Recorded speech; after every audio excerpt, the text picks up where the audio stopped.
دینی کیسٹ حاصل کرنے کے لیے پتہ یاد رکھیے، سرحد اسلامی کیسٹ ہاؤس بالمقابل تانگا سٹینڈ، مین روڈ، پیر ودائی، راولپنڈی۔ الصمد الصمد الابد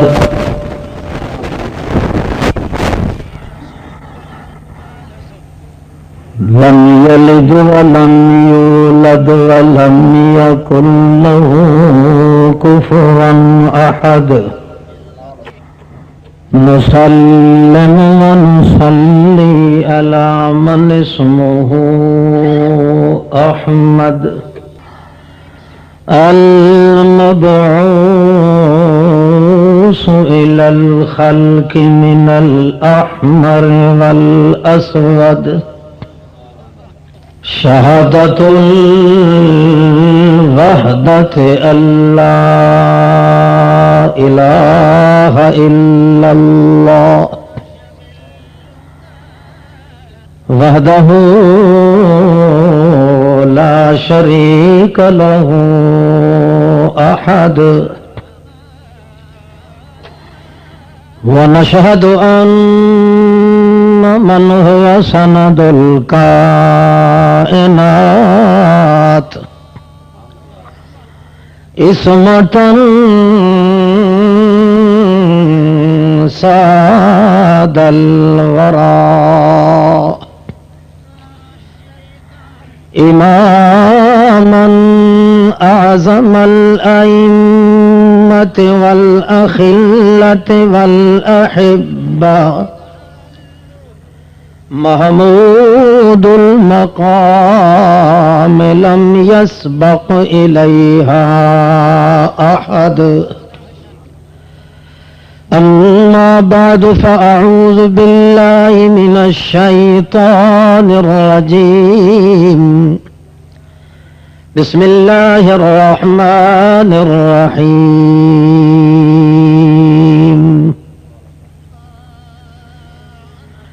من جاهد فينا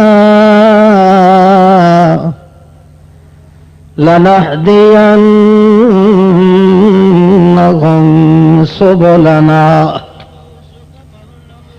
سبحان ربك رب العزة عما يصفون وسلام على المرسلين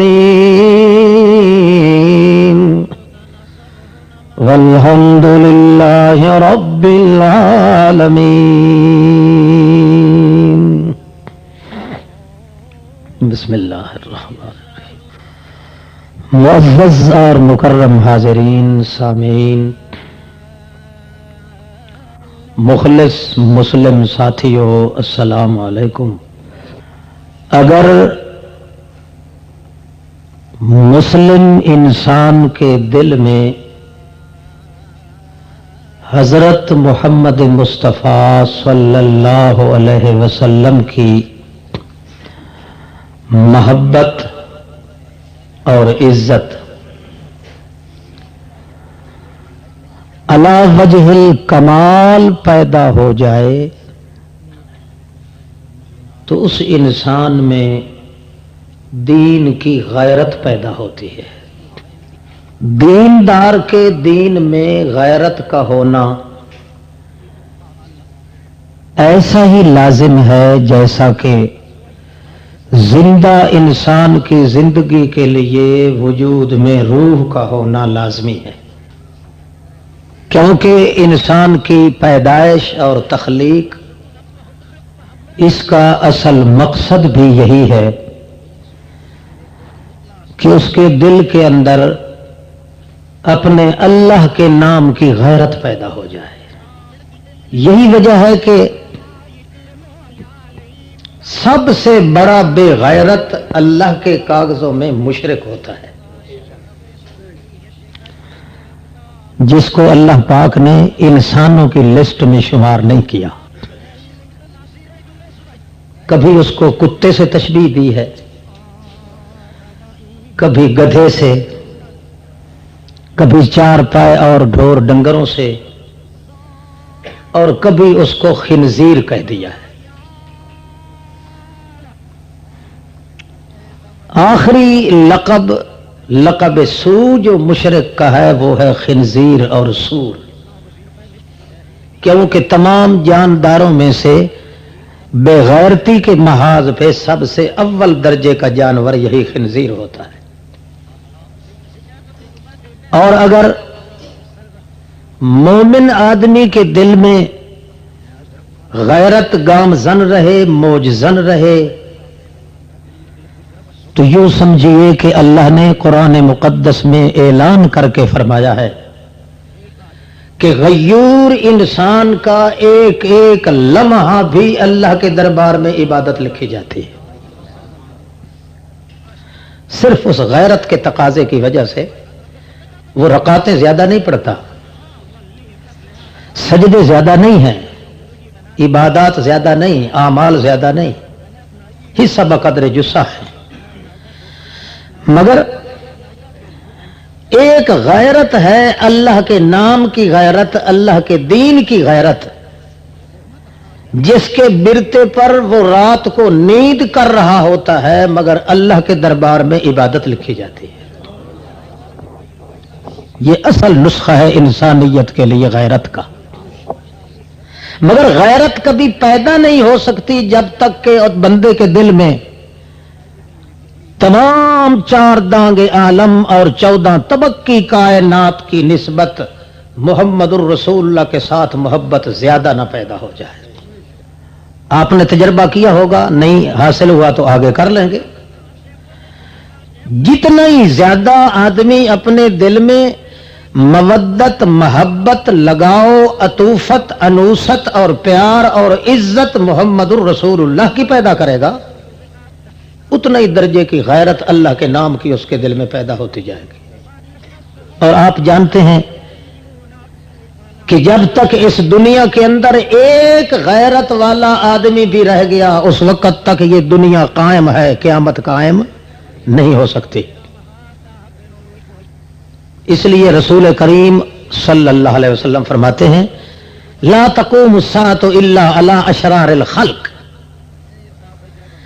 قیامت جب قائم ہوگی تو ایک شریف آدمی کا وجود بھی دنیا پہ نہیں ہوگا، سب شریر اور بدماش ہوں گے۔ جب تک ایک متنفس بھی انسان شریف آدمی دل کے اندر اللہ کے دین کی، اللہ کی غیرت رکھنے والا ہوگا، اس وقت تک اللہ فرماتے ہیں کہ یرزق بہم کل الحرف، تمام کائنات کو اللہ روزی بھی دیتا رہے گا تو اسی ایک آدمی کی وجہ سے دیتا رہے گا۔ شرط یہ ہے کہ سب سے زیادہ محبت مخلوق کی سطح پر اگر دل میں ہو تو محمد مصطفیٰ صلی اللہ علیہ وسلم کی ہو۔ حضرت عمر نے عرض کیا یا رسول اللہ، مجھے آپ سے بڑی محبت ہے، اتنی محبت ہے، اتنی محبت ہے، اتنی محبت ہے کہ میں کیا بیان کروں، سوائے میری اپنی جان کے آپ مجھے سب سے زیادہ پیارے ہیں۔ رسول اللہ نے فرمایا پھر ابھی تک تمہیں ایمان نصیب نہیں ہوا، اپنی جان کو جب تک بچاتے رہو گے اللہ تم سے ایمان کو بھی بچا کے رکھے گا۔ حضرت عمر نے عرض کی یا رسول اللہ اگر یہی معاملہ ہے تو پھر آپ سن لیں، مجھے آپ میری اپنی جان سے بھی زیادہ پیارے ہیں۔ رسول اللہ نے فرمایا الآن یا عمر، اب عمر میں مانتا ہوں کہ تو ایماندار ہے، اپنا باپ ہے، اپنی ماں ہے، اپنا وجود ہے، حتیٰ کہ 1,24,000 پیغمبر ہیں، حتیٰ کہ اللہ کا عرش ہے، لوح قلم کرسی ہے، تمام کائنات سے زیادہ محبت ہو دل کے اندر تو محمد مصطفیٰ کہو صلی اللہ علیہ وسلم۔ جن لوگوں کی عادت نہیں ہے نا صلی اللہ علیہ وسلم کہنے کی، وہ بھی آج کہہ لو صلی اللہ علیہ وسلم۔ پہلے بھی آپ نے شاید سن رکھا ہوگا، محدث ابن بشکوال نے حدیث نقل کی ہے کہ جو رسول اللہ کا نام سن کر ایک مرتبہ کہہ لے صلی اللہ علیہ وسلم 80 سال کی عبادت کا ثواب ملتا ہے۔ ہر بعد آباد شرط یہ ہے، مقصود ہے غیرت پیدا کرنا اور شرط ہے محمد پاک کی محبت پیدا کرنا. ہر چیز کے لیے شرائط بھی ہوتے ہیں، موانعات بھی ہوتے ہیں کہ وہ کام اور وہ چیز جو پائی جائے اس کے پائے جانے کے لیے فلاں شرط ہے. پھر آگے کیا ہوتا ہے؟ بشرطے کہ اس کے اندر موانعات اور رکاوٹیں نہ ہوں. غیرت کے لیے شرط تو یہ ہے محبت محمد مصطفیٰ، اور موانعات اس کے بعد آتے ہیں. بہرحال قرآن مقدس، قرآن و سنت، شریعت محمد الرسول اللہ سے جو ہم اپنے ناقص مطالعہ کے ساتھ کچھ معلوم کر سکے ہیں یا کر پائے ہیں، اس کا خلاصہ اور نچوڑ یہی ہے کہ جب تک انسان کلمہ گو کے اندر اللہ کے دین اور اللہ کے نام کی غیرت پیدا نہ ہو، وہ مسلمان بھی نہیں، انسان بھی نہیں. اور جب تک دل کے اندر 14 طبق کی کائنات سے زیادہ رسول اللہ کی محبت پیدا نہ ہو، اس وقت تک نہ اس کے اندر غیرت پیدا ہو سکتی ہے اللہ کے نام کی، اور نہ عزت حاصل کر سکتا ہے. اللہ کی توفیق سے تھوڑا سا کھولتے ہیں. بات تو سمجھ آ رہی ہے؟ اردو ٹھیک ہے نا؟ اچھا بھائی، یہ پنجابی کا چکر مت چلاؤ. چلو تھوڑی سی ہو جائے. ہاں یہی تو بات ہے نا، تھوڑی تھوڑی تم کہتے ہو پھر کھچڑی بن جاتی ہے. اچھا آپ سمجھے یہ بات، جہاد پہ گئے ہوئے ہیں حضرت محمد مصطفیٰ صلی اللہ علیہ وسلم، باقی احباب بھی. مدینہ عالیہ، مدینہ مقدسہ، مدینہ معظمہ، مدینہ منورہ سے ایک بی بی پاک دامن باہر نکلتی ہے، اس دو راہے پہ کھڑی ہوتی ہے جدھر سے وہ جہاد اور جنگ کی آوازیں آ رہی ہیں یا آدمی آ جا رہے ہیں. وہ چوراہے پہ کھڑی ہو کے وہ تک رہی، یا ادھر ادھر کے کوئی آدمی ادھر سے آتا تو میں حال پوچھتی کہ مجاہدین کا کیا حال ہے. آنے والا آ رہا ہے، وہ پوچھتی ہے حال سناؤ کوئی. وہ کہتے ہیں حال کیا سناؤں، تیرے تینوں بیٹے بھی شہید ہو چکے ہیں اور تیرا خاوند بھی، تو اسی لیے آئی ہوگی نا. اس نے کہا مجھے اللہ کی قسم ہے سارے مر جائیں، میں اس کے لیے پوچھنے کے لیے نہیں آئی، میں تو یہ آئی ہوں کہ مجھے بتا میرے محمد مصطفیٰ کا بال تو ٹھیک ہے نا. جب اس نے کہا بالکل وہ تو ٹھیک ہے، امن امان میں ہے، کہنے لگی فزت ورب الکعبہ کل مصیبت بعدہ جلل. 14 طبق کی کائنات کے مصائب میرے سر پہ انڈیل پیے جائیں اور پل پڑ جائیں، مجھے اللہ ان دیکھے کی قسم ہے مجھے بالکل ایک جھپکے کے برابر بھی پرواہ نہیں ہے. اگر محمد مصطفیٰ کا وجود صحیح سالم ہے، ساری کائنات اجڑ جائے تو بھی مجھے کوئی پرواہ نہیں. اصل وجہ یہ تھی کہ جس دین کی غیرت بندے کے اندر ہونا لازمی ہے، اس دین کی تعلیم دینے والا محمد مصطفیٰ تھا. اس لیے محمد الرسول اللہ کی محبت کے اندر اگر ایک چونٹی کے سر کے برابر بھی کمی آ جاتی تو وہ لوگ سمجھتے تھے ہمارے دین کی غیرت ختم ہو رہی ہے. کیونکہ غیرت دین کا سبق پڑھانے والا معلم و مرشد و رہنما وہ تو ہے دلربا محمد مصطفیٰ صلی اللہ علیہ وسلم. اس لیے محبت رسول اور غیرت رسول خدا، یہ دونوں کو اکٹھے قرآن و سنت میں بیان کیا گیا ہے. اگر دنیا اسی نہج پہ چلتی رہتی تو جس ڈگر پہ اللہ کے پاک پیغمبر نے اپنی جماعت کی پہلی کھیپ کو چلایا تھا، آج نقشہ ہی کوئی اور ہوتا. ان کی محبت اور غیرت کا تقدس آپ سمجھیں اور دیکھیں تو عقل دنگ رہ جاتا ہے کہ او ہو، ہمارے اندر نہ رسول اللہ کی محبت ہے نہ دین کی غیرت ہے. ایک بی بی آ جاتی ہے، یا رسول اللہ آپ کے سارے ساتھی جوان جا رہے ہیں جنگ لڑنے کے لیے، جہاد پہ جا رہے ہیں، میں غریب قسم کی، غریب قبیلے اور خاندان کی عورت ہوں، میرا بھی ایک نوجوان ساتھ لے جائیں، کم از کم مجھے بھی یہ شرف نصیب ہو جائے جہاد کے لیے. تو رسول کریم فرماتے ہیں بی بی لے آ اپنے نوجوان کو، نوجوانوں کی تو ضرورت ہے. وہ گئی ہے 2 سال کا بچہ، وہ لے کے ساتھ آ گئی ہے. نبی علیہ السلام فرماتے ہیں وہ جوان کہاں ہوا؟ یا رسول اللہ میرا جوان تو یہی ہے، میں اور کسی جوان کو اس سے زیادہ جوان سمجھتی بھی نہیں. جو کام میرے اس جوان نے کرنا ہے وہ آپ کے وہ جوان نہیں کر سکے گے. آپ فرماتے ہیں بھلے مانس عورت پہلے یہ تو سوچ، یہ معصوم بچہ ہے، اس کی ہمیں حفاظت کرنا پڑے گی یا یہ ہماری حفاظت کرے گا؟ وہ عرض کرنے لگی حضرت جتنی حفاظت یہ آپ کی کرے گا اتنے دوسرے جوان مل کے بھی نہیں کر سکتے. رو بھی ساتھ رہی ہے کہ کہیں نبی کریم مجھے ٹھکرا نہ دے، روتی بھی ساتھ ہے اور یہ ساتھ ساتھ گائے بھی جاتی ہے کہ میرے جوان کو ضرور لے جائیں.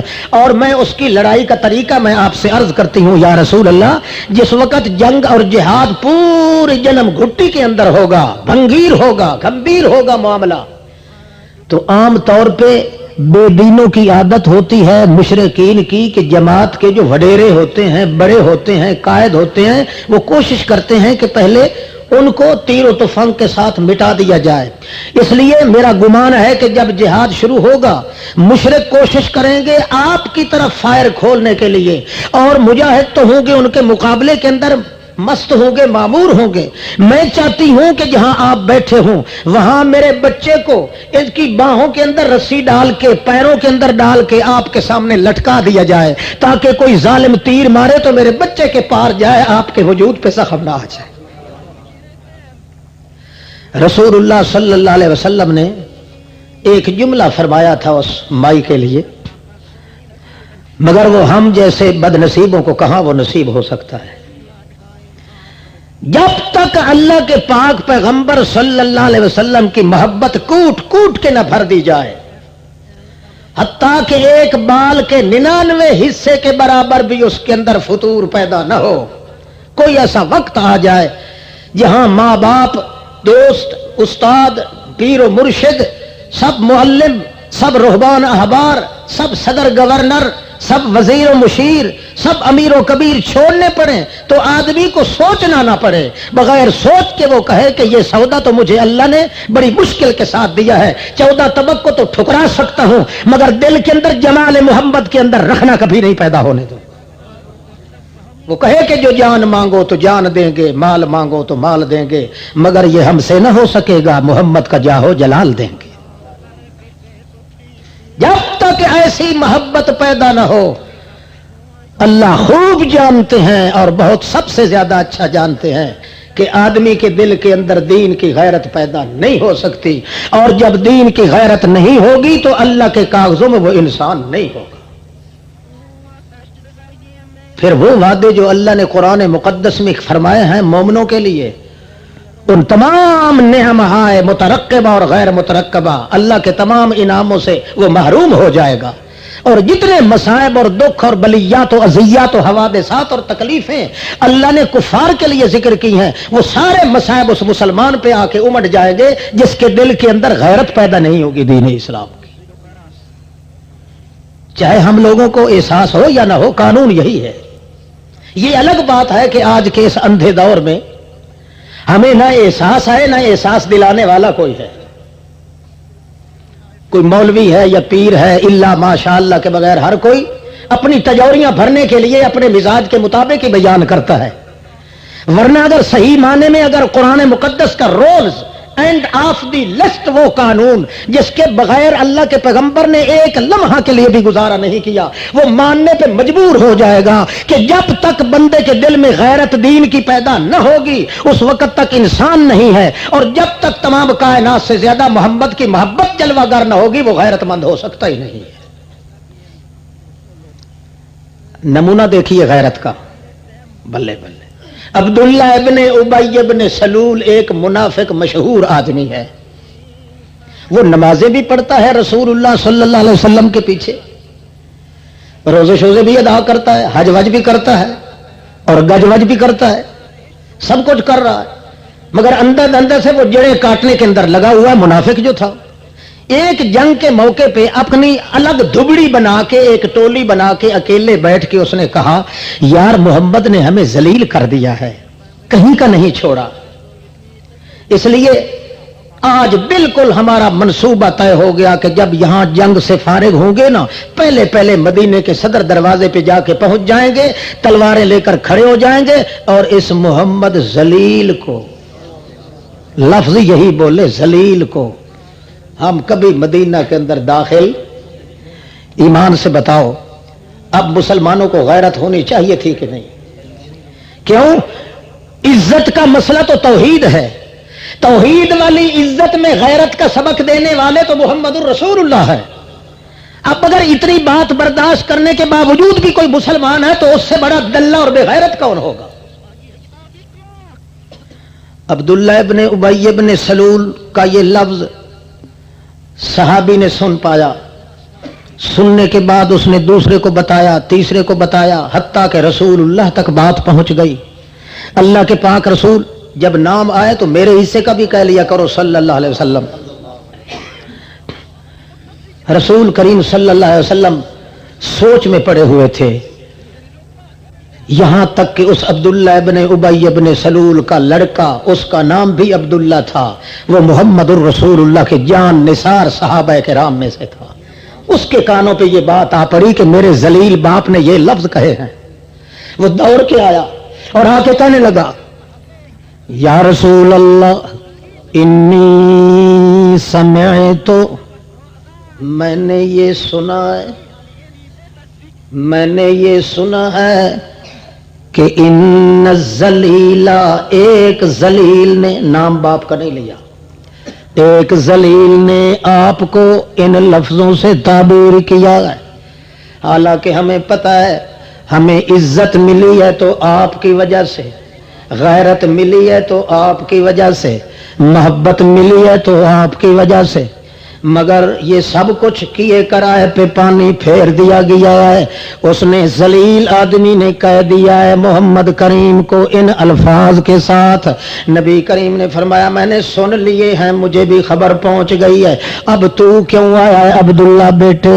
وہ کہتا ہے حضرت جی اتنا بڑا لفظ کہنے والا آدمی وہ تو واجب القتل ہے، ضرور آپ اس کے قتل کا فیصلہ فرمائیں گے، مگر میں اس لیے آ جاؤں میرے اللہ کے پاک پیغمبر، اگر اس ذلیل کے قتل کرنے کا حکم دیا جائے تو مجھ غریب، میں قتل کرنے والا سب سے پہلے ہوں، میرے بغیر اور کسی کو نہ کہنا، تاکہ پتہ چل جائے محمد کی عزت کے لیے اپنے باپ کو بھی قتل کرنا تو فرض ہے، مگر محمد الرسول اللہ کی عزت پہ داغ آ جانے کی اجازت نہیں۔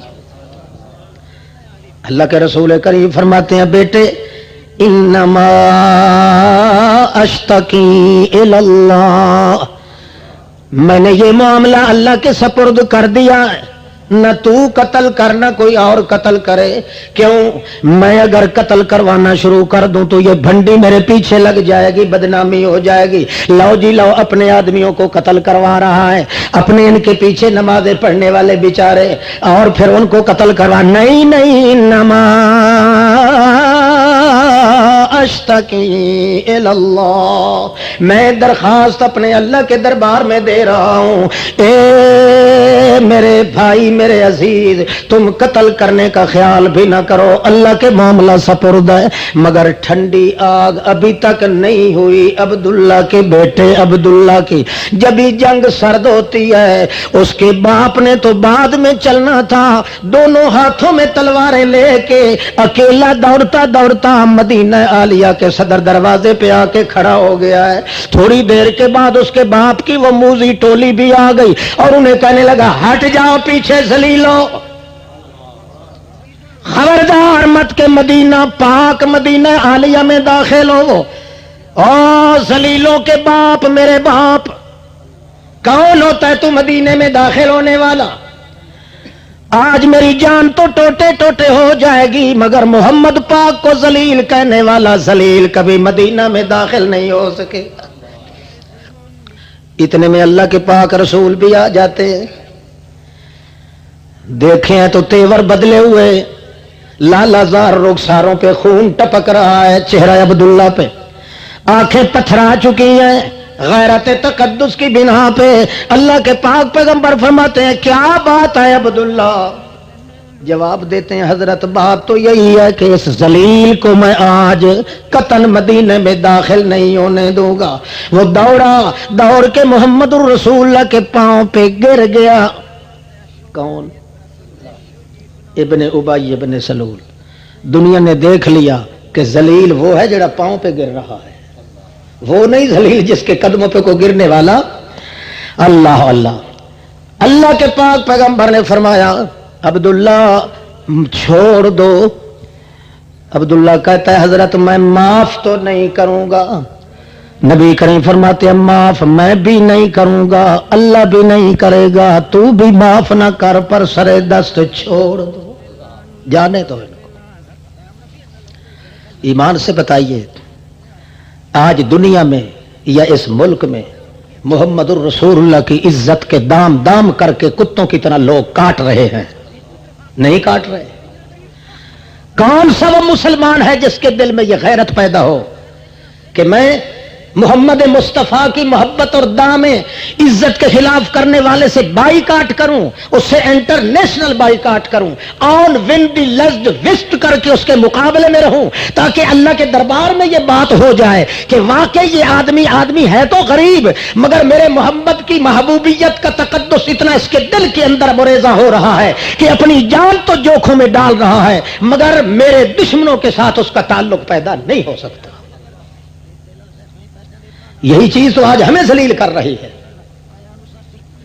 جتنے دکھ اور مصائب تھے کفار کے مقدر میں تھے، قرآن نے ذکر کیے تھے، آج سارے دکھ ہم پہ ہیں کہ نہیں ہیں؟ بولو بولو، کبھی تو سچ بول لیا کرو، ہیں کہ نہیں ہے؟ جتنے انعام اللہ نے مسلمانوں کے لیے کیا تھا وعدہ، وہ سارے انعام آج کافروں کے گھر چلے گئے ہیں، اور جتنی مصیبتیں، بھوک، افلاس، ڈر، خوف، عیاشی، بدماشی، مکاری، جھوٹ، سود خوری، ہر ایک بدکاری کا سرا جو ہے آج مسلمانوں کے سر میں ہے۔ دنیا میں کوئی کافر آپ کو روتا نظر نہیں آئے گا، روتا نظر آئے گا تو مسلمان نظر آئے گا۔ صرف یہ بدماشی ہے دین کے ان ذمہ داروں کی جنہوں نے قوم کے سامنے وہ صحیح دین پیش نہیں کیا، جنہوں نے یہ بات نہیں بتلائی کہ سارے دین کا تقدس جو ہے تو محمد پاک کی محبت میں ہے، اور محبت کا نتیجہ جو ہے وہ اللہ کے دین کی غیرت کے اندر ہے۔ مثال سنیں آپ، پھر تھوڑی دیر کے بعد کچھ قرآن پڑھنے کی توفیق انشاءاللہ ہوگی۔ تھک تو نہیں رہے؟ ایک یہودی اور ایک مسلمان، آپ کی مثال اور میری مثال اسلام میں وہ اسی مسلمان کی ہے جس کا مقابلہ یہودی سے لگ گیا تھا۔ یہودی کے کچھ پیسے دینے تھے اس مسلمان نے، اور وہ بھی مسلمان بھی کلمہ گو تھا۔ اس نے کہا بھائی تیرے ذمے پیسے ہیں، واجب الادا ہے، کیوں نہیں کرتا؟ مسلمان نے کہا چل الو کا پٹھا، کوئی پیسے ویسے نہیں ہے۔ اس نے کہا بھائی بات کر لو، کوئی ساتھی بنا لو، کوئی جرگہ بنا لو، کسی عدالت کو منتخب کر لو۔ مسلمان کہنے لگا میں تیری کسی عدالت میں نہیں جاؤں گا، تو یہودی ہے۔ اس نے کہا چلو تو کوئی عدالت منتخب کر لے۔ مسلمان کو پتا تھا کہ میں مسلمان ہوں، عدالت وہی تلاش کروں جہاں میری رعایت کی جائے گی، اور وہ عدالت ہے محمد الرسول اللہ صلی اللہ علیہ وسلم کی۔ یہودی کو کہنے لگا چل محمد الرسول اللہ کی عدالت میں چلتے ہیں، وہاں جا کے تو بھی بیان دے میں بھی دوں گا۔ اسے یقین تھا کہ اگرچہ میں جھوٹا بھی ہوا تب بھی محمد کریم مسلمانوں کی رعایت تو کرے گا نا۔ یہودی نے تھوڑا سا سوچا، چل یار چل۔ اس نے جاتے ہوئے کہا بات یہ ہے کہ چل تو رہے ہیں، جا تو رہے ہیں، بھلا یہ بتا کہ تو تھوڑا دیر کے لیے سوچ میں کیوں پڑ گیا تھا؟ وہ کہنے لگا میں سوچ، عدالت میں چلتے ہیں، وہاں جا کے تو بھی بیان دے میں بھی دوں گا۔ اسے یقین تھا کہ اگرچہ میں جھوٹا بھی ہوا تب بھی محمد کریم مسلمانوں کی رعایت تو کرے گا نا۔ یہودی نے تھوڑا سا سوچا، چل یار چل۔ اس نے جاتے ہوئے کہا بات یہ ہے کہ چل تو رہے ہیں، جا تو رہے ہیں، بھلا یہ بتا کہ تو تھوڑا دیر کے لیے سوچ میں کیوں پڑ گیا تھا؟ وہ کہنے لگا میں سوچ میں اس لیے پڑا تھا کہ میں نے یوں مراقبہ کر کے نہ جھانک کے اپنی تورات کی طرف نظر دوڑائی ہے۔ تورات میں مجھے وہ آیت معلوم ہو گئی ہے کہ جو پیغمبر آخر دنیا کے آخر ظہور کرنے والا ہے، ساری دنیا تو جھوٹ بول سکتی ہے مگر اس کی زبان سے جھوٹ نہیں نکلے گا. مجھے اس پہ یقین آ گیا، پھر بھی میں نے اپنی کتاب پہ یقین کرتے ہوئے تیرے انتخاب کو پسند کر لیا ہے. میں نے اس لیے سوچا تھا کہ گرچہ ہم مانتے نہیں ہیں اس پیغمبر کو، ہم ہیں مخالف، مگر ہماری کتاب نے جو کچھ کہا ہے وہ 16 نے سچ کہا ہے. گئے بیان ہو لیے، بیان سننے سنانے کے بعد نبی کریم نے فرمایا او مسلمان، تجھ پہ واجب الادا یہودی کے پیسے دے دے، تیرے ذمہ ہے. واپس ہٹے نا تو مسلمان اس طرح کرتا تھا. یہودی کہنے لگا کیوں خیر ہے، عدالت تمہاری، فیصلہ تمہارا، پیغمبر تمہارا، اور تو پریشان کیوں ہو گیا ہے؟ وہ کہنے لگا جناب اس لیے پریشان ہوں، اور تو کوئی پریشانی کی بات نہیں، بات اصل یہ ہے کہ محمد الرسول اللہ بڑے مشغول رہتے ہیں سارا دن، کوئی کہیں سے آ کے بات کرتا ہے، کوئی کہیں سے، کوئی کسی کا مقدمہ کبھی چل رہا ہے کبھی کسی کا. معلوم ہوتا ہے کہ آپ صلی اللہ علیہ وسلم بیانات سن سن کے فیصلہ کر کر کے تھکے ماندے ہوئے تھے، اچھی طرح دماغ مقدس میں میرے بیانات نہیں آ سکے، اس لیے فیصلہ کوئی اچھا طریقے سے نہیں ہوا. قصور آپ کا بھی نہیں ہے کیونکہ آپ کے اندر تھکاوٹ تھی اور مزاج مقدس کے اندر جو ہے وہ کچھ علالت سی معلوم ہوتی تھی. اس لیے وہ یہودی کہنے لگا اب کیا کرنا چاہیے؟ کہنے لگا اب یہ کرنا چاہیے حضرت عمر کے پاس چلتے ہیں، وہ بڑا چوکنا اور بخت بیدار آدمی ہے، متیقظ آدمی ہے، متسید آدمی ہے، وہ ہمیشہ ہوشیار رہتا ہے، اس کی عدالت میں چلتے ہیں. اس نے کہا بھائی دیکھ لے تیرے پیغمبر نے فیصلہ کیا ہے، رسول اللہ تمہارے رسول کے فیصلے کے بعد بھی کسی عدالت کی ضرورت ہے تو چل. وہ کہنے لگا چل. حضرت عمر کا دروازہ کھٹکھٹایا، اندر سے نکلے، کیسے آئے ہو، قصہ سنایا. حضرت عمر نے فرمایا اب کیا چاہتے ہو؟ آخر جی کچھ بیانات دینا چاہتے ہیں، فیصلہ لیتے ہیں. حضرت نے فرمایا اچھا میں اندر سے ہو کے آتا ہوں. آئے تلوار ہاتھ میں لے کر اور پہلا ہی وار کیا، گردن اڑا دی. کہنے لگے جو محمد پاک کے فیصلے کو اس طرح دوسری طرف لے جاتا ہے عمر اس طرح فیصلہ کرے گا اور کوئی صورت نہیں. آج کتنے ہزاروں فیصلے ہیں جو اللہ کے رسول نے قرآن مقدس میں صاف صاف بیان کر دیے ہیں، اور کتنے ہزاروں فیصلے ہیں جو آج کا مولوی پیر اور آج کے چھوٹے بڑے ٹھکرا ٹھکرا کے تھک چکے ہیں. اتنے ان کے سر کے اندر بال نہیں ہیں جتنا کہ ٹھکرا چکے ہیں محمد کریم کی عزت کو. اب بھی اگر یہ مسلمان ہے تو کافر کس چیز کا نام ہوتا ہے؟ اللہ کے رسول کے فیصلے نہیں ٹھکرائے ہم نے؟ بولو ٹھکرائے ہیں. اللہ کے رسول کو اللہ نے نہیں فرمایا تھا کذالک جعلنا لکل نبی عدوا شیاطین الجن والانس؟ اے میرے پیغمبر میں نے ہر نبی کے دشمن 2 بنائے ہیں، ان کا نام شیطان ہے، ان کا نام جنات میں سے بھی اور انسانوں میں سے. انسان بھی جو شرک کرتے ہیں وہ شیطان ہے، جنات بھی کون ہے؟ بولو. شیطان کے نام سے ڈرتے تو نہیں ہو؟ وہ تو پرانا واقف ہے آپ کا. کذالک جعلنا لکل نبی عدوا شیاطین الجن والانس.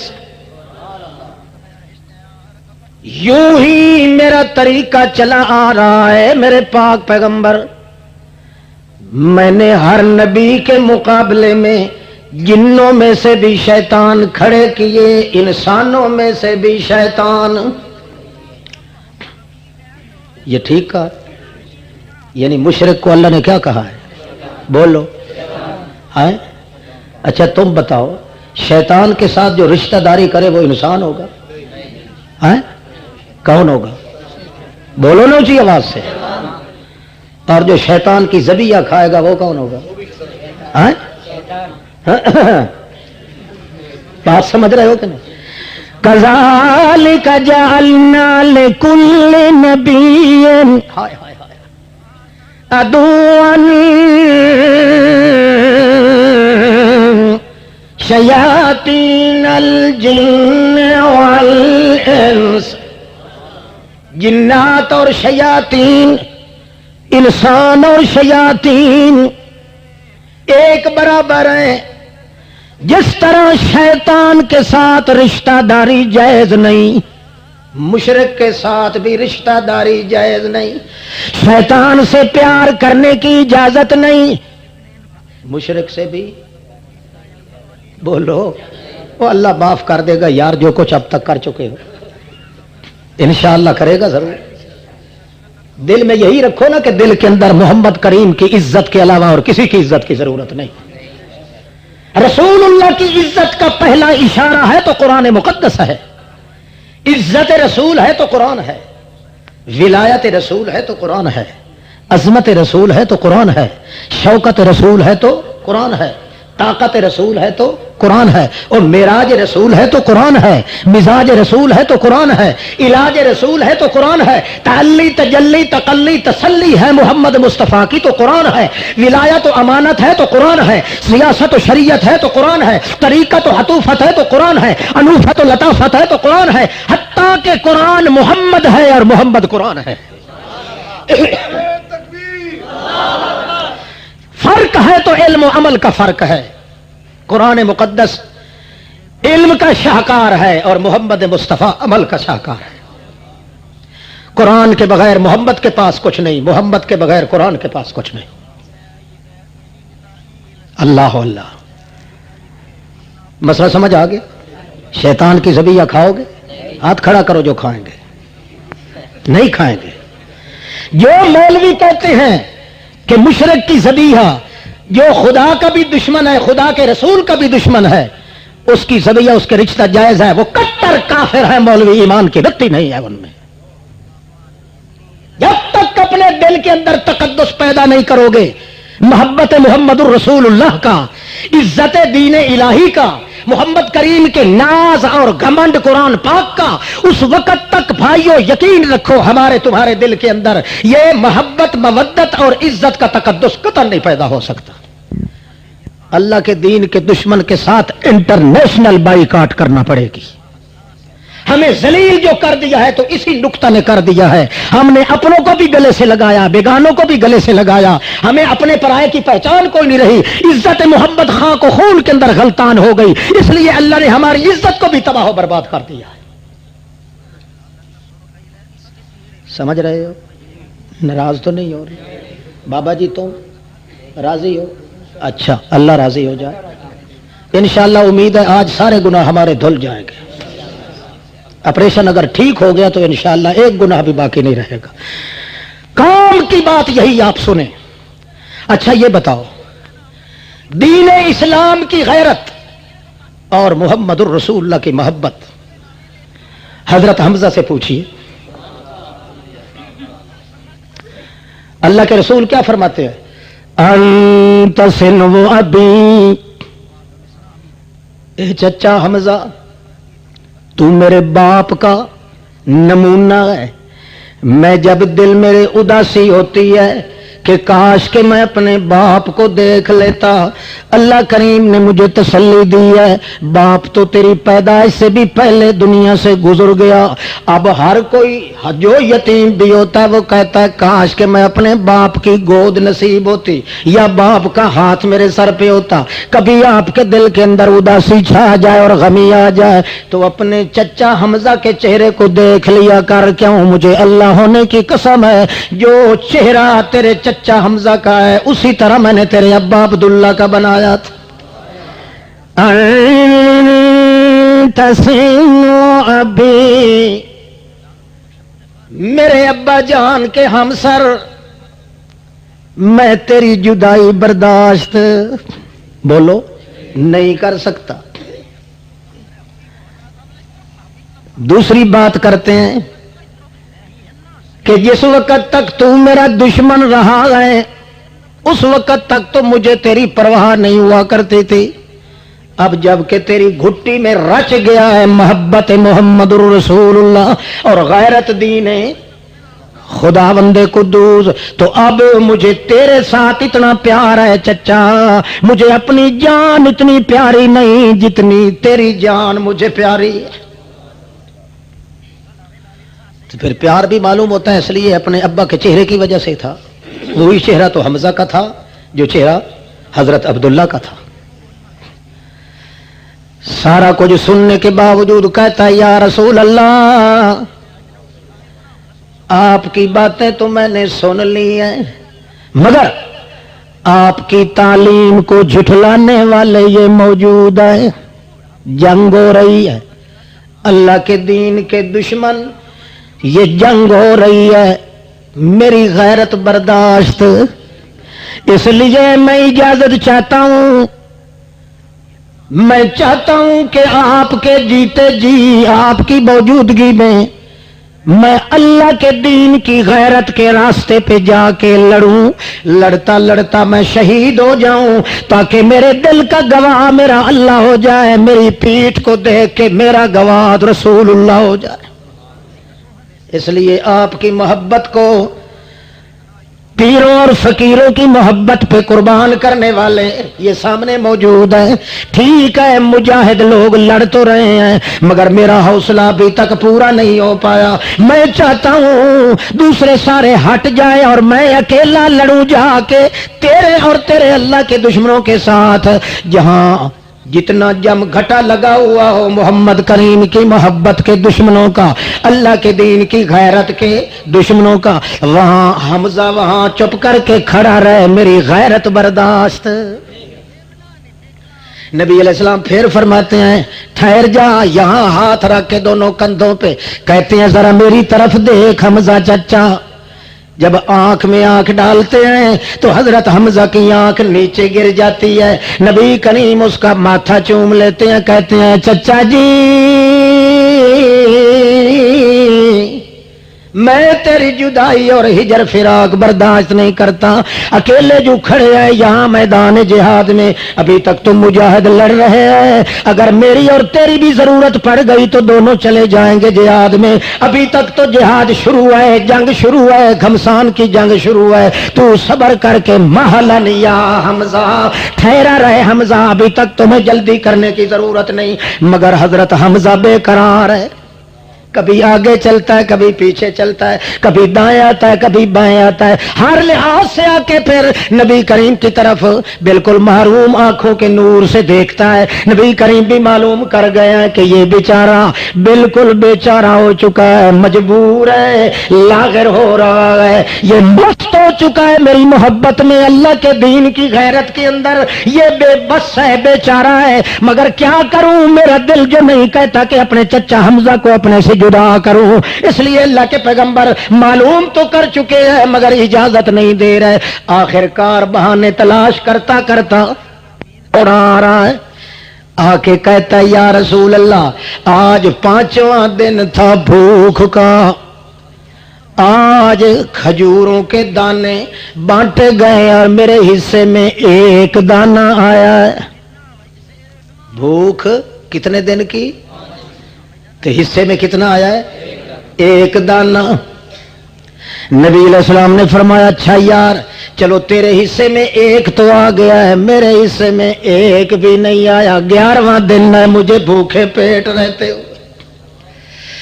اچھا کہنے لگا جی میں ایک مسئلہ پوچھتا ہوں، یا رسول اللہ آپ بتائیں، ارشاد فرمائیں بہشت یہاں سے کتنے دور ہے؟ دیکھا وہ غیرت اسلام والی، غیرت توحید والی یہاں جم کے کھڑا ہونے نہیں دے رہی۔ دونوں قسم کے دشمن موجود ہوں، اگرچہ دوسرے فوجی لڑ رہے ہیں مگر صبر و تحمل اپنے ہاتھ سے چھوٹا جا رہا ہے حضرت حمزہ کے۔ وہ کوئی وقت ہو کہ میں کود کے وہاں چلا جاؤں تاکہ محمد الرسول اللہ کی محبت کے دشمن، اللہ کی توحید کے مقابلے آنے والے میری غیرت کو چیلنج دے رہے ہیں، میں کیسے محمد کریم کے پاس کھڑا رہوں۔ آج یہ صوفی صاحب حجرے میں بیٹھ کے تسبیح پڑھتا ہے، اللہ اللہ اللہ اللہ اللہ اللہ اللہ، خدا جانے یہ وظیفے انہوں نے کہاں سے مانگے؟ بات سمجھ رہے ہو کہ نہیں؟ یہ وقت کیسا ہے؟ دین رسول اللہ کو کاٹنے والے کتنے درندے آج موجود ہیں، اللہ کی توحید کے خلاف کرنے والے کتنے ڈنگر آج موجود ہیں، رسول اللہ کی محبت کے جال کو ایک ایک ٹک کر کے تباہ کرنے والے کتنے لوگ موجود ہیں، مگر کسی سے تیری بائی کاٹ نہیں، برادریاں ہیں، ان کے جنازے ہیں، ان کے ساتھ نمازیں ہیں، ان کے ساتھ رشتے ہیں۔ کیا اللہ کریم کے ساتھ گلی ڈنڈا کھیلنے کے لیے تو میں آئے تھے؟ جب تک دل کے اندر غیرت پیدا نہیں ہوتی. اور یہاں تو حضرت حمزہ محمد مصطفیٰ کا چچا بھی بے قرار ہو رہا ہے، حالانکہ مجاہد لڑ بھی رہے ہیں. آخرکار پوچھتا ہے حضرت جنت کتنی دور ہے؟ نبی کریم مسکرا کے فرماتے ہیں تحت ظل سیفک، تیری تلوار کے سائے کے نیچے بہشت موجود ہے. یا رسول اللہ بہت نزدیک ہے. ماشاء اللہ ماشاء اللہ. نبی کریم محسوس کرتے ہیں کہ حمزہ کے تیور بدل گئے ہیں، کوئی نہ کچھ کہنا چاہتا ہے، کیونکہ اندر سے تو معلوم تھا کہ جس وجہ سے بے قرار کھڑا ہے. اللہ کے پاک پیغمبر فرماتے ہیں کیوں پوچھا ہے تو نے؟ کہنے لگا جی میں نے اس لیے پوچھا ہے کہ پہلے پوچھ لوں کہ جنت کتنے فاصلے پہ ہے. آپ کہتے ہیں تحت ظل سیفک، تیری تلوار کے سائے کے نیچے ہے. اچھا مجھے سمجھ نہیں بھائی آئی بات. یا رسول اللہ آپ یہ فرمائیں یہ دانا جو میرے حصے میں 5ویں 6 دن آیا ہے کھجور کا، اگر میں منہ میں ڈال کے کھانا بھی شروع کر دوں اور دوڑ پڑوں، آپ یہ فرمائیں بہشت پہلے آ جائے گی کہ دانا پہلے ختم ہو جائے گا؟ نبی کریم نے فرمایا سچی بات تو یہ ہے کہ کھجور کا دانا بھی تم کھا چکے نہیں ہوو گے، بہشت پہلے آ جائے گی. تو اپنے منہ سے وہ دانا نکال کے کہتا ہے یہ کسی اور مستحق کو دے دینا، میں پوری کی پوری کھجوریں بہشت میں جا کے کھاؤں گا.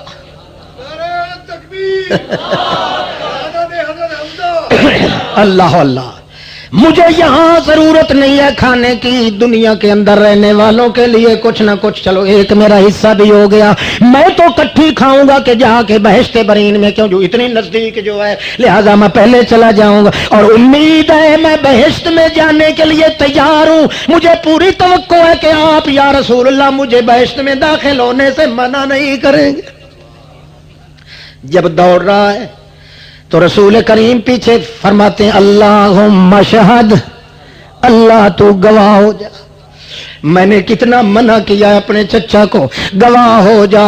اس کے دل میں میری محبت ہے اور اس کے دل میں تیرے دین توحید کی غیرت کتنی موج زن ہو گئی ہے کہ میرے دل کی تڑپ کی بھی پرواہ نہیں کی. اللہم شہد، اللہ گواہ ہو جا. اللہ کریم کے الفاظ محمد الرسول اللہ کے اللہ کریم کے دربار میں یوں پہنچتے ہیں جس طرح اللہ کریم نے فرمایا تھا شاہد اللہ انہ لا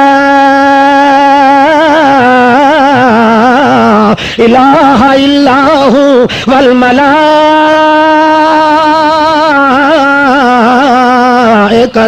واولو العلم قائما بالقسط انہ لا الہ الا هو العزیز الحکیم.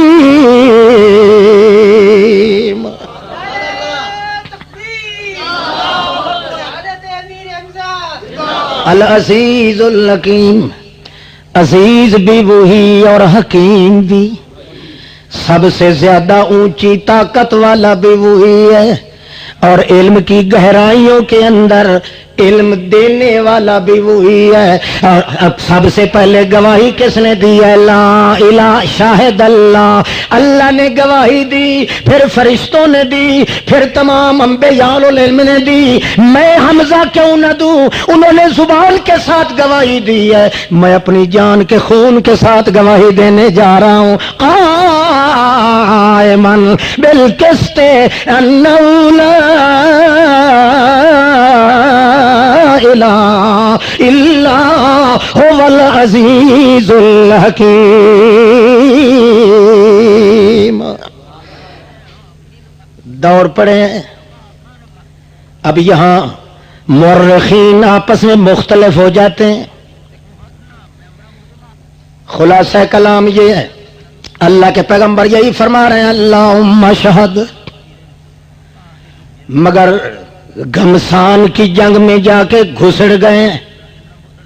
اس طرح جس طرح مجاہدین کے گھوڑے گھمسان کی جنگ میں گھس جاتے ہیں، اللہ کے دین کا یہ فرس جمیل جا کے گھمسان کی جنگ کے اندر دوڑ پڑا ہے، کود پڑا ہے، جاتے ہوئے ایک وار کیا ہے 15 کافروں کو فنار، گئے ٹپا کے کھاندے،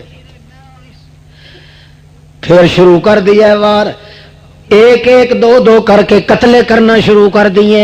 بالآخر مشرک سوچتے ہیں کہ اکیلے وکیلے کا کام نہیں، اس طرح کرو تم تمام جم گھٹا کر کے اس پہ حملہ کرو تب یہ مارا جائے گا ورنہ نہیں۔ حتیٰ کہ بعض مورخین لکھتے ہیں، منذری نے تو لکھا ہے سلیمان ابن سامان کی روایت سے کہ 75 کافر کو قتل کیا حضرت حمزہ رضی اللہ تعالیٰ عنہ نے، پھر اتنوں سے زیادہ لوگ مل کے انہوں نے بالآخر یہاں تلوار لگی آپ کے، ایک کندھا لڑکھڑا گیا، ابھی کچھ چمڑا اڑا ہوا تھا، اسی کو چکر دے کے یوں مارا اور 3 کافر تو اس کے ساتھ بھی مارے گئے، آخرکار شہادت نصیب ہو گئی۔ شہادت نصیب ہونے کے بعد جنگ ختم ہوئی، سرد ہونے کے بعد اللہ کے پیغمبر فرماتے ہیں سب سے پہلے میرے چچا کی نعش مقدس تلاش کرو، مگر جب آتے ہیں پہچان نہیں آتی، مسلح شدہ وجود موجود ہے، حلیہ بگاڑ دیا ہے ظالموں نے، کیونکہ انہوں نے کہا تھا ہمارے بہت بڑے گبر کافر اس حمزہ نے قتل کیے ہیں، مرنے کے بعد بھی پھر انہوں نے نہیں چھوڑا، وجود پہ داغ لگانا شروع کر دیے۔ حالانکہ قانون یہ ہے کہ مرنے کے بعد تو غصہ ٹھنڈا ہو جاتا ہے، مگر انہوں نے اپنے دل کی بھڑاس نکالی تو حضرت حمزہ کی شہادت کے بعد حتیٰ کہ وجود مقدس کی پہچان بھی ختم ہو گئی، حتیٰ کہ نبی کریم نے فرمایا جاؤ میری پھوپھی صفیہ کو لے آؤ، آ کے اپنے بھائی کی وجود اور لاش سنبھالے اور پہچانے، مجھے تو پہچان کوئی نہیں آ رہی۔ اللہ چپ ہے، اللہ خاموش ہے، محمد الرسول اللہ لاش پہ کھڑے ہیں مگر پہچان ہے، پردوں کے پیچھے سے جاننے والا کون ہے؟ یہ کہتے ہیں ہمارے پیر کی بلیاں بھی جانتی ہیں کہ پس پردہ کیا ہو رہا ہے۔ اللہ کے رسول کے سامنے اپنے چچا مقدس کی لاش مقدس پڑی ہے مگر پہچان نہیں ہے، تھوڑی سی شکل یا حلیہ بدلا گیا ہے مگر حقیقت نہیں پہچان سکتے۔ زندہ آدمی، زندہ رسول سامنے کھڑا ہے، صرف تبدیلی آئی ہے تو پہچان ختم ہو گئی ہے۔ پس پردہ، پس دیوار، پس پردہ دیکھنے سننے جاننے والی ذات کون ہے؟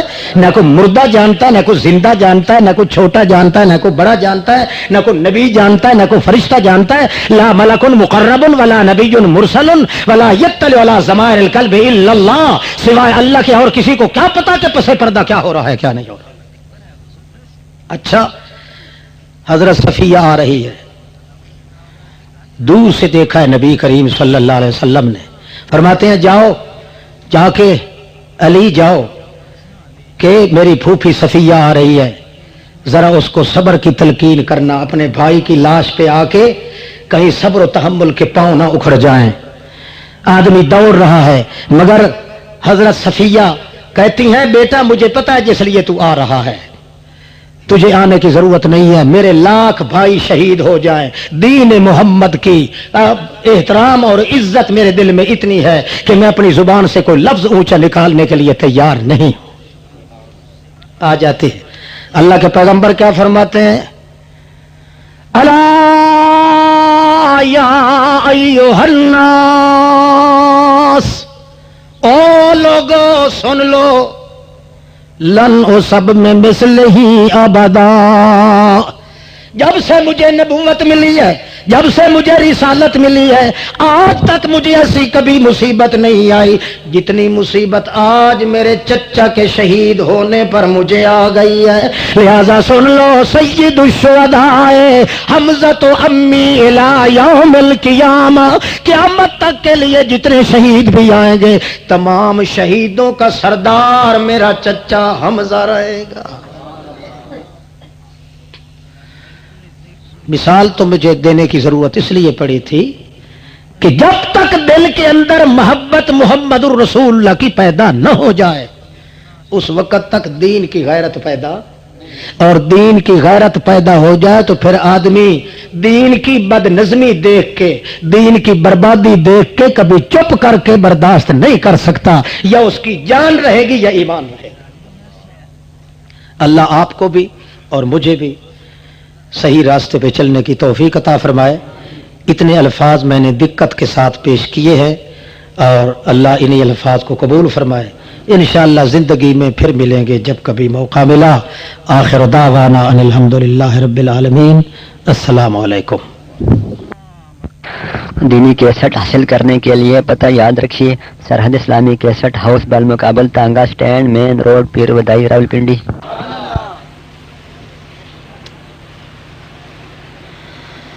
برہن علی وحدی ببراہین الذی لم یسبق الیہا احد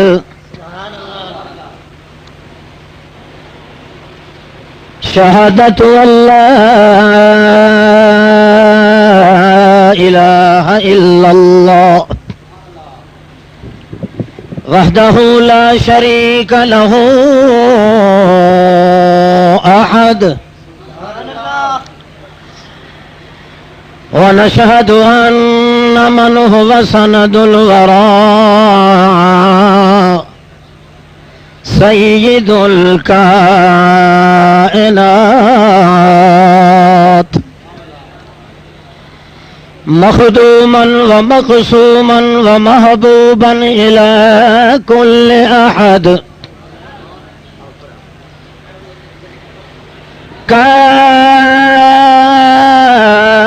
كافة الأنعام وخير الأنام مسعودا بسعادة الأبد نشهد أن